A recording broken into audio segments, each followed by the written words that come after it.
President Trump has made a strong statement opposing any Israeli plan to annex Judea and Samaria. And he's been meeting with Arab and Israeli leaders to stop the fighting in Gaza. Israel is reminding the world that the conflict began when Hamas invaded on October 7th. CBN Middle East correspondent Julie Stahl has more.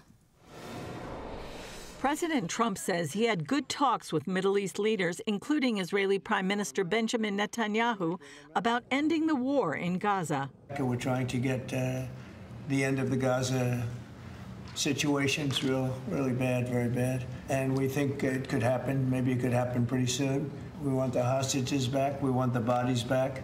And we want to have peace in that region. But he forcefully rejected any plans by Israel to declare sovereignty over biblical Judea and Samaria, also known as the West Bank. Well, I will not allow Israel to annex the West Bank. No, I will not allow it. It's not going to happen. Netanyahu's government has been talking about annexing the territory in response to multiple nations recognizing a Palestinian state. More than 700,000 Israelis live in Jewish communities there, as well as around 3 million Palestinians in their own cities and villages. Even President Trump has said the UK, France, and multiple other nations are giving a prize to Hamas by recognizing a Palestinian state. Netanyahu has said he will announce his response to the move after he meets with Trump at the White House on Monday. It's his fourth invitation there since Trump took office, more than any other world leader.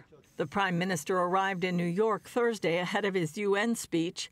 His office launched a campaign in New York called Remember October 7th, using dozens of huge billboards and trucks around the UN and Times Square. It's to remind world leaders and the public of the atrocities perpetrated by Hamas on that day and the brutality of the terrorist organization that is still holding 48 hostages in Gaza. Palestinian Authority President Mahmoud Abbas addressed the UN General Assembly via video after the Trump administration denied him a visa.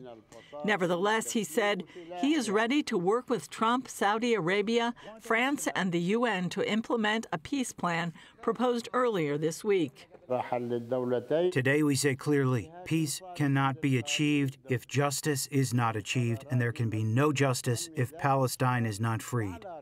Palestinian groups like Hamas and the PA believe a free Palestine includes getting rid of Israel altogether. Despite talk of peace in New York, war continues in the Middle East. Dozens of Israeli Air Force jets struck military targets in Yemen following a Houthi drone attack on Eilat that evaded Israeli air defenses and wounded 44 people. We struck the command headquarters of the Houthis' general staff, compounds, and additional military camps belonging to the security and intelligence apparatus. We will continue to act with force against the terrorist Houthi rule. In Gaza, IDF spokesman Brigadier General Effie Dufresne says the Air Force is striking about 200 terror targets per day while continuing the humanitarian and civilian effort to evacuate Gaza civilians for their protection. Julie Stahl, CBN News, Jerusalem. Well, these are trying days for Israel. We stand with Israel in the middle of this conflict, and we join with them in saying Hamas started this, and they started it on October 7th.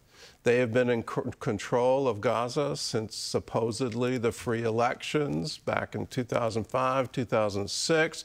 All of that was done under the Bush administration.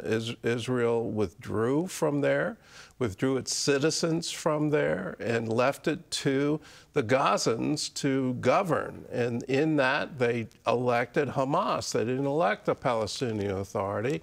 They didn't elect a boss. What they did was they elected Hamas, and what the first thing Hamas did is turn on the Fatah political party, and they killed them. They took them to the top of the buildings and threw them over the side to kill them. That's the brutality that Hamas is, and that's what's been in control of Gaza since 2006. So let's not ignore that history, and to recognize a Palestinian state in the middle of all of this is a reward for the terrorist acts. We cannot do that. This is absolutely a time where we need to stand with Israel.